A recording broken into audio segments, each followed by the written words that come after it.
Dr. Al Galves explains how we might use anger as a positive outcome.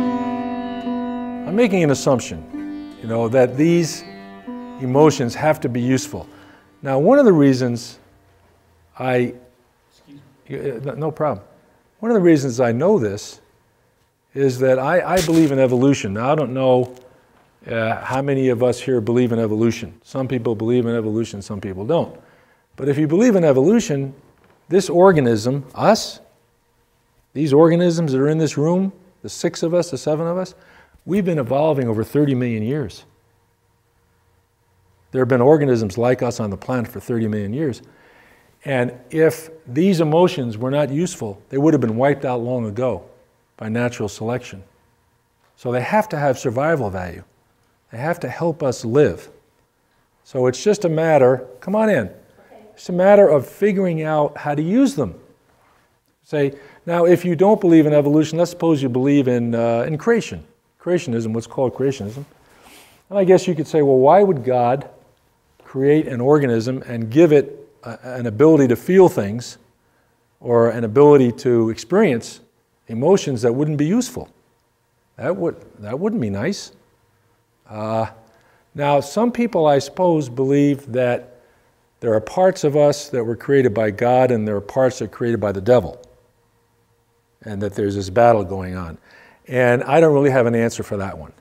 I guess then you'd say maybe emotions are the work of the devil and we ought to get rid of them.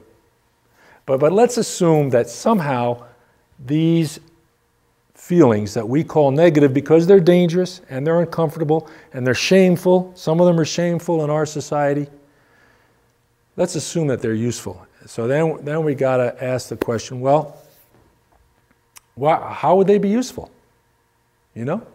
So let's take a look at them.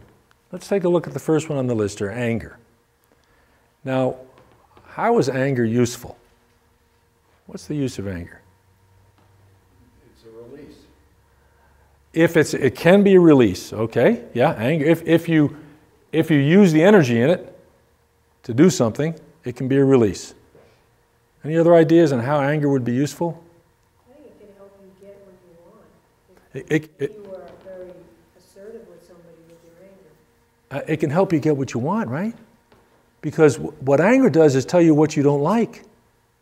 It tells you what you don't like, what you want to get rid of, what is threatening you, what you want to deal with, because it tells you that's threatening me. Now I want to say a few words about threaten.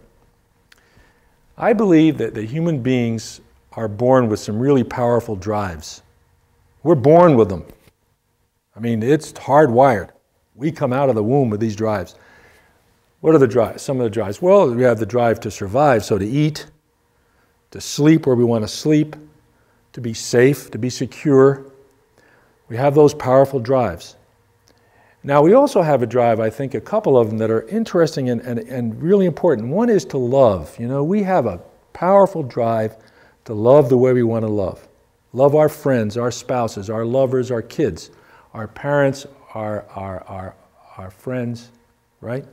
And we also have a powerful drive to express ourselves the way we want to express ourselves, to work, to use our abilities, our ability to think, to build things, to create, to do art, to talk, to think, to solve problems. We have a powerful drive to do these things. And anything that gets in the way of you being able to do that, to love the way you want to love, and work and express yourself the way you want to express yourself, it's going to be a threat to you. You're going to feel like a threat. And you're going to get angry. And it doesn't have to be a big thing. I'll give you an example. When my kids were growing up, I realized at one point that every time there was good news for my kids, my wife gave it to them. You're going to go to camp. Oh, you just won an award. You got picked on the softball team. And always my wife would give the kids the good news. And I found myself thinking, wait a second, I want to give the kids some good news. And so I was a little bit angry about it. I was resentful, maybe you call it. But I brought it up with her and I said, Nancy, I'd like to tell the kids when they have good news, some. And she understood. But it's a good example of getting what you want, right? Now, most of you have worked at jobs, right? And you know that if you're working at a job and your boss, for instance, never gives you the good assignment, or doesn't appreciate what you do, or doesn't give you an opportunity to do the work you want to do, you're going to get angry.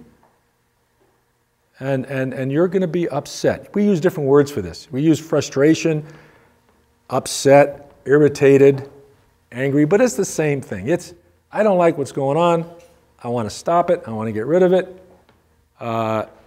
So it's very important to know this. I use the example for anger. I use the example of O.J. Simpson and Martin Luther King. And I think O.J. Simpson used his anger to ruin his life, which is absolutely amazing because O.J. Simpson had everything a man could want. And I use O.J. Simpson as an example of the fragility of human beings. Because having everything a man could want, he threw it all away. I know he got away with it, but his life is lost. He's a lost man. Martin Luther King took anger. He was very angry about what was happening in the South, about the oppression of black people, about slavery and its legacy. And he took it and used it to build a wonderful movement that made a big difference. You know, so they both are angry, but they use it in different ways.